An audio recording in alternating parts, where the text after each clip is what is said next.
Saison 1, épisode 10, la chute du héros. Dans l'assemblée jeunesse, l'église était déjà bien remplie, des jeunes discutaient, d'autres installaient les chaises, la musique de répétition résonnait dans la salle, comme chaque semaine. Caleb était en avant, micro à la main, concentré sur les préparatifs, en train de vérifier si tout était correct, les équipes étaient organisées. Leader jeunesse, exemple pour plusieurs.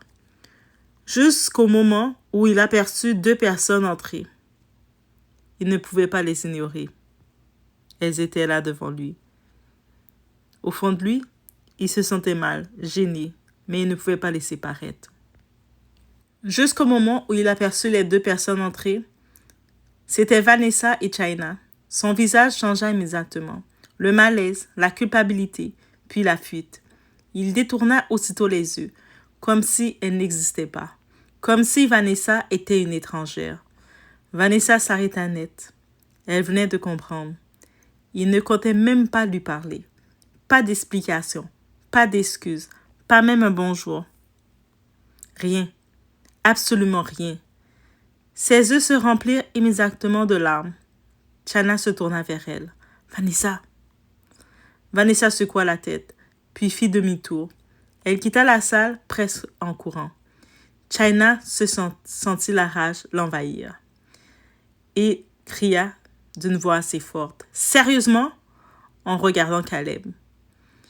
Caleb continua à faire semblant d'être occupé, comme s'il ne les connaissait pas. Cette fois, China explosa.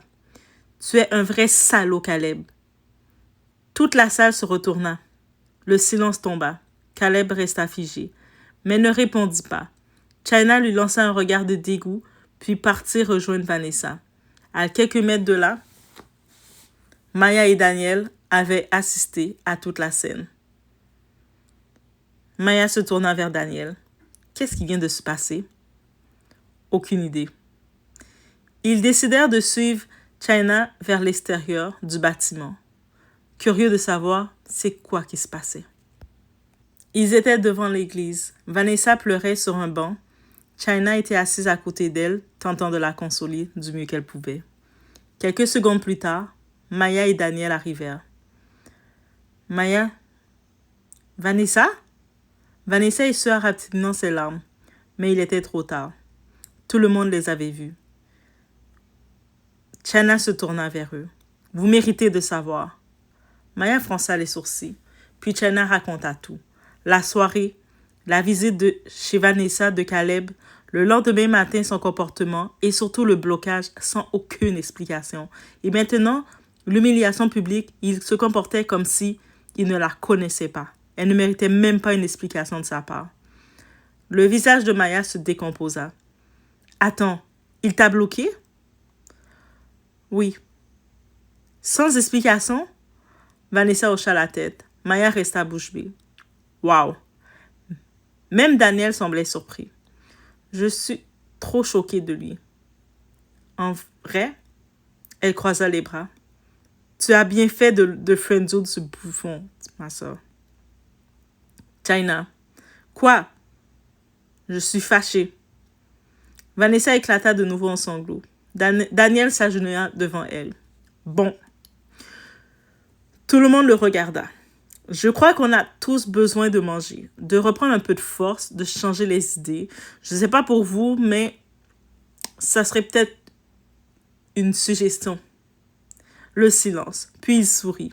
Il tenta de sourire pour adoucir tout le monde. Ok, venez. Je vous invite à la pizza. Pour la première fois, Vanessa esquissa un léger sourire. Dans la pizzeria, 1 heure plus tard, tout le monde était installé. Les 4 étaient installés autour d'une grande table, 2 pizzas au centre, des boissons gazeuses et beaucoup trop de questions. China lâcha. Je ne comprends toujours pas. Maya. Moi non plus. Il est probablement perdu. Être perdu n'oblige pas à agir comme un idiot. Lâcha China. Vanessa dit. Peut-être qu'il ne m'a jamais aimé. Maya se tourna vers elle. Ce n'est pas ça. Vanessa releva les yeux. Caleb peut-être beaucoup de choses. Elle réfléchit. Mais je ne crois pas qu'il soit cruel volontairement. China continua. Aujourd'hui, il était cruel. Personne ne répondit. Parce qu'au fond, personne n'avait réellement compris Caleb. Pas même Maya, pas même Vanessa, et encore moins lui-même. Pendant ce temps, seul dans l'église vide, Caleb observait une chaise, le regard perdu, et pour la première fois, même lui commençait à détester la personne qu'il était devenu. À l'aéroport Montréal-Trudeau. Quelques semaines plus tard, le jour du départ était finalement arrivé. L'aéroport était animé, comme à l'habitude. Des familles s'embrassaient, des voyageurs tiraient leurs valises. Des annonces résonnaient dans les haut-parleurs. Caleb avançait seul. Un sac à dos sur l'épaule, une valise à la main. Direction Cotonou, Bénin. Pourtant, malgré l'excitation du départ, son cœur était lourd, très lourd, parce qu'il savait. Il avait fui. Il avait fui Maya, il avait fui ses sentiments, il avait fui Vanessa, et surtout, il avait fui ses responsabilités. Il repensa au regard de Vanessa devant l'église, à ses larmes, à la façon dont elle avait quitté la salle, et pour la première fois, la honte le frappa de plein fouet. Caleb pensa pour lui-même. J'ai été nul. Il baissa les yeux. Très nul même. Comment pouvait-elle lui pardonner après ce qu'il avait fait, après l'avoir ignoré, bloqué, humilié? L'annonce de son embarquement retentit.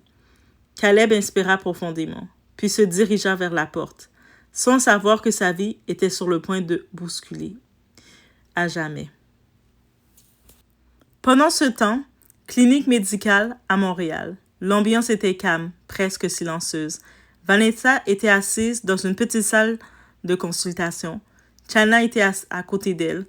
Depuis plusieurs jours, Vanessa ne se sentait pas bien. Fatigue, nausées, vertige. Alors, elle avait décidé d'aller vérifier. Elle avait un doute, mais elle avait peur. Le médecin entra dans la pièce, un dossier à la main. Son sourire était bienveillant. Le médecin lâcha. « J'ai vos résultats. » Vanessa sentit son cœur accélérer. China aussi. « Félicitations. » Silence. « Vous êtes enceinte. » Le monde sembla s'arrêter. Vanessa cligna des yeux. Une fois, puis deux, comme si elle n'avait pas bien entendu. « Pardon. »« Vous êtes enceinte. » China resta complètement figée. Son visage perdit ses couleurs, parce qu'elle savait immédiatement. Il n'y avait qu'une seule possibilité. Caleb.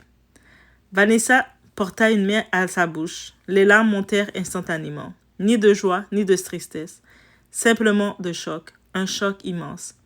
Quelques minutes plus tard, elle était assise dans le stationnement. Personne ne parlait. Le résultat reposait entre elles, comme une bombe. Puis soudain, China éclata en sanglots. Vanessa se tourna vers elle. « China! Je suis désolée, Vanessa, je suis désolée, tout ça c'est de ma faute. » Les larmes coulaient sur ses joues. « C'est moi qui vous ai poussé l'un vers l'autre. » Arrête, China. Si je n'avais pas appelé Caleb, China, si je n'avais pas voulu jouer les Cupidons, sa voix se brisa. Rien de tout ça ne serait arrivé. J'ai gâché ta vie, Vanessa, je suis désolée. Vanessa prit sa main et la serra doucement. Ce n'est pas de ta faute, China. China baissa les yeux. Et Vanessa continua. J'étais adulte, j'étais consentante. C'est ma responsabilité. Elle posa une main sur son ventre. Caleb aussi. Ses yeux s'embuèrent. Les décisions qu'on prend nous appartiennent. China essuya ses larmes, mais son sentiment de culpabilité demeurait, parce qu'au même moment, l'homme concerné ignorait totalement ce qui venait d'arriver, et son avion décollait déjà vers l'Afrique. Fin de la saison 1. Je ne sais pas qu'est-ce que vous en pensez jusqu'à date de cette saison, du rebondissement, de tout ce qui vient d'arriver. Je sais, il y a eu beaucoup d'événements qui sont arrivés. Prenez le temps de bien regarder ensemble qu'est-ce qui se passe. Déjà, on va commencer avec concernant Caleb. Caleb va-t-il finalement affronter ses erreurs? Vanessa pourrait-elle lui pardonner? Maya découvre-t-elle une facette de Caleb qu'elle n'avait jamais vue? Concernant Daniel, est-il en train de devenir le pilier du groupe? Et pensez-vous que Caleb mérite une seconde chance après ce qu'il a fait à Vanessa? Il a quand même humilié, là, il l'a bloqué et tout ça. Caleb découvrira-t-il la vérité avant son arrivée au Bénin? Vanessa doit-elle lui annoncer immédiatement la grossesse? Et comment elle va faire pour l'annoncer? Il est parti au Bénin, il l'a bloqué. China réussira-t-elle à se pardonner? Elle se sent coupable. Elle a joué la Cupidon et finalement, ça s'est mal passé. Et elles sont coupables vis-à-vis de sa meilleure amie. Et vous, annonceriez-vous une telle nouvelle à quelqu'un juste avant un départ à l'autre bout du monde? Mais est-ce qu'ils ont encore le temps de le faire? Parce que le temps qu'elle apprend la nouvelle de sa grossesse, lui, il est dans l'avion déjà. Il y a tellement de questions de cette saison 1, guys. Laissez-moi savoir dans les commentaires, vous en pensez quoi? OK? Et de tout ça. N'oubliez pas de liker pour encourager les histoires de Doha, les récits de Doha. Et aussi, abonnez-vous parce qu'il y en a plein d'autres histoires qui s'en viennent. Vous allez voir un peu partout, il y a des histoires qui s'en viennent. Et je suis en train déjà de préparer la saison 2 parce qu'il y a des réponses. Il y a trop de questions et on n'a pas de réponse. On se demande, mais qu'est-ce qui va se passer? En tout cas, moi, je me demande qu'est-ce qui va se passer et c'est moi qui suis en train d'écrire les histoires. Donc, je ne sais pas pour vous, si vous vous demandez aussi qu'est-ce qui va se passer, j'ai hâte de vous lire.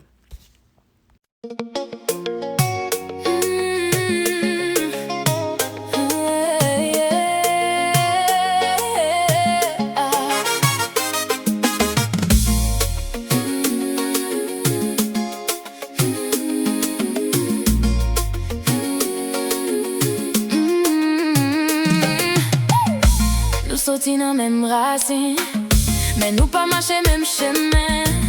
Des quais, des rêves, des destins, même sans cap couler dans veine. Maya c'est vent doucement, China c'est effet qui prend fort. La vie frappe et nous dit nous camper, mais nous toujours joindre encore. Entre Haïti, Venezuela, on apprend à respirer. De chemin même prière.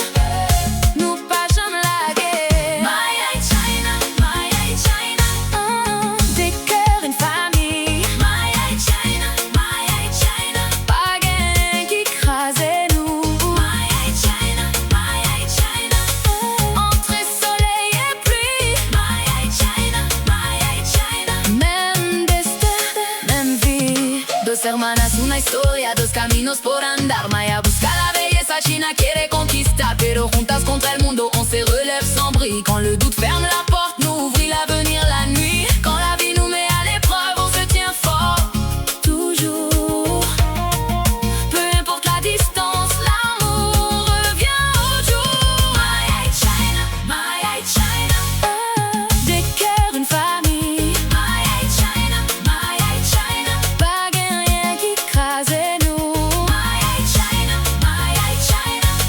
Entre soleil et pluie, Maya China, Maya China. Même destin, même vie. De la mer à la montagne, nous potes même van pour nous. Si le monde veut nous séparer, nous respire, nous reste debout. Une parle avec le feu, l'autre danse avec le ciel. Même si la route est dure, nous potes l'amour dans le miel. Deux sœurs, deux âmes, deux étoiles dans le même ciel. Quand les secrets refont surface, nous qu'un l'amour fidèle.